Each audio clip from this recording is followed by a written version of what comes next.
মরে গেলেই বেদনা বুঝবে। আমার 6টা সন্তান যে ওখানে অনশনে আছে তাদেরটা কে বুঝবে? অভিশাপ আসমান কাঁপে। শিক্ষার্থীদেরকে মেরে ফেলেছেন, তারপরেও আমরা আন্দোলন করতে পারবো না, আমরা কথা বলতে পারবো না, এখন এসে আমাদের উপর চড়াও হচ্ছে। এই জিনিস হবার কথা না। উনি যদি সত্যিই বুঝতেন, মুগ্ধের মা, অন্য যতগুলা শিশু থেকে শুরু করে শিক্ষার্থী থেকে শুরু করে মরে গেলেই বেদনা বুঝবে। আমার 6টা সন্তান যে ওখানে অনশনে আছে তাদেরটা কে বুঝবে? বুলেট আপনি দেখেছেন বাবা মায়ের আর্তনাদ? অভিশাপ আসমান কাঁপে। আপনাদের কাঁপে না? তার কাঁপে না? অভিশাপের ভয় হয় না? বুকগুলা ঝাঁঝরা হয়ে গেছে আমার সন্তানদের। রাবার বুলেট বলবেন, কি বলবেন? এগুলা অস্ত্রের মুখে দাঁড়িয়ে আছে। আমাদের পয়সায় কেনা বুলেটে আমাদের সন্তানদের আপনারা বুলেট ছুটছেন। আর কত আর কত? পুলিশ ভাইদেরকে বলি, ভেতরে তো আপনিও মানুষ, পুলিশ ভাই বলি না, ক্ষমা করবেন, মুখ থেকে বার হয়ে গেছে। তাদের ঘরেও সন্তান আছে, তাদের খোলসের ভিতরেও মানুষ। যারা এখনো ঘরে আছেন তারাও জানেন আর কতদিন ভয় পাবেন। ভয়েই থাকেন। একটা মারবেন 10টা আসবো, 10টা মারবেন লক্ষ আসবো। সারা দেশের মানুষ, মা বাপ সব একসাথে দাঁড়াবো।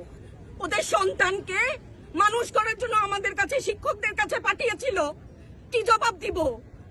আমার তো কোনো মুখ নাই, আমি শিক্ষক, আমার ভাষা নাই। তাদের কাছে হাত জোর করে মাফ চাই। নিরাপত্তা দিতে পারি নাই, নিরাপত্তা দিতে পারি নাই। মনে হয় রাস্তায় শহীদ হয়ে গেলে যদি এই লজ্জা আমার কিছুটা কাটে। ওদেরকে বলবার আমার কিছু নাই।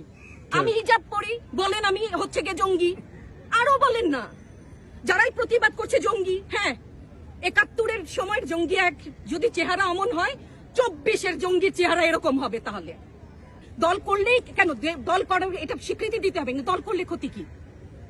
অধিকারই তো চাচ্ছি, সাধারণ মানুষের অধিকার চাচ্ছি, ক্ষতি কি?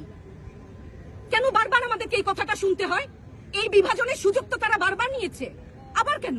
পিছু হটবা না, ভয় পাবা না। তোমাদের শিক্ষক আমরা লজ্জা পাই, তোমাদের থেকে শিখেছি। তোমরা যেমন আছো আমরাও আছি। যতদিন না 9 দফা ওদের মানা হয় ততদিন মাঠ থেকে সরবো না। কেউ নিরাপদ না তো। আপনি নিরাপদ? সংবাদ কর্মী, আপনি কি আত্মসম্মান বিসর্জন দিয়ে বিভিন্ন নিউজ, লেবুর বাম্পার ফলন নিউজ করতে হচ্ছে না? আপনারও লজ্জা লাগছে না?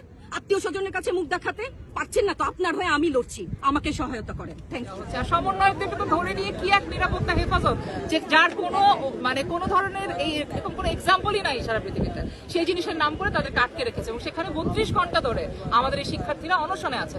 তার মানে আমরা বুঝতে পারছি নানাভাবে শিক্ষার্থীদের যে আন্দোলন, তাদের যে চেতনা, তাদের যে প্রতিরোধের বোধ, সেটাকে কিন্তু তারা দমাতে পারে নাই। এতগুলা হত্যাকাণ্ড তাদের এই রেজিস্ট্যান্সকে, এই প্রতিরোধকে আরো বাড়িয়ে তুলেছে এবং সরকার যে হেভি হ্যান্ডেডলি অতিরিক্ত শক্তি ব্যবহার করে এই পুরো ব্যবস্থাটাকে, এই আন্দোলনটাকে দমন করতে গেছে, এটা ভয়াবহ ভুল পদক্ষেপ। এবং সরকার যদি এখনো না থামে তাহলে তাদেরকে আসলে তাদের প্রতি আর কোনোদিনই জনগণের আস্থা ফেরত আসবে না। এতগুলো প্রাণের উপর দাঁড়িয়ে এই সরকার এই সমস্ত নতুন নতুন দমন নিপীড়ন, এগুলো আমরা মানব না। আমরা আস্থা রাখতে পারছি না। 16 তারিখে আমার শিক্ষার্থী রাহুল, আমি পুরো নামটা ভুলে গেছি, কিন্তু আমার নিজের ক্লাসের শিক্ষার্থী, তাকে তো 16 তারিখ থেকে পাওয়াই যাচ্ছিল না। তারপর আমরা অনেক খোঁজ খবর করে জেনেছি যে তাকে কেরানীগঞ্জে মামলা দেওয়া হয়েছে, সে কেরানীগঞ্জে আছে। তার মানেটা কি? কিসের শিক্ষার্থীকে ধরা হচ্ছে না? অবশ্যই ধরা হচ্ছে। ওই 6 জন কি শিক্ষার্থী না? আমাদের শিক্ষক শিক্ষার্থী সবাইকেই, শিক্ষার্থীদেরকে মেরে ফেলেছেন, তারপরেও আমরা আন্দোলন করতে পারবো না, আমরা কথা বলতে পারবো না, এখন এসে আমাদের উপর চড়াও হচ্ছেন। আজকে আমাদেরকে নানান জায়গায় আটকে দেওয়া হচ্ছে। এই বিশ্ববিদ্যালয়টা তো, এই শহীদ মিনারটা তো জাতির। এই শহীদ মিনার, এই বিশ্ববিদ্যালয়ে আসার অধিকার বাংলাদেশের সকলের। এটা আমাদের সেই গর্বের জায়গা যেখানে সবাই এসে তার মনের কথা বলতে পারে। আপনারা এখানে কেন মানুষকে আটকে দিবেন না? তাদের উদ্দেশ্যে আমাদের বলার, আপনাদেরকে স্যালুট। আপনাদের কাছ থেকে আমরা শিখছি, আমরা নতুন করে প্রতিরোধের চেতনা আপনাদের কাছ থেকে শিখছি। আপনারা আপনাদের জায়গায় থাকেন, আমরা আমাদের জায়গা থেকে চেষ্টা করছি, আমরা আমাদের সর্বোচ্চ চেষ্টা করছি আপনাদের এই আন্দোলনকে সফল করার জন্য। এখন আপনাদের আন্দোলনটা আপনাদের, সবসময়ই ছিল ওনাদের, এখনো ওনাদেরই আছে। আমরা মা হিসেবে, শিক্ষক হিসেবে খালি পাশে থাকতে পারি।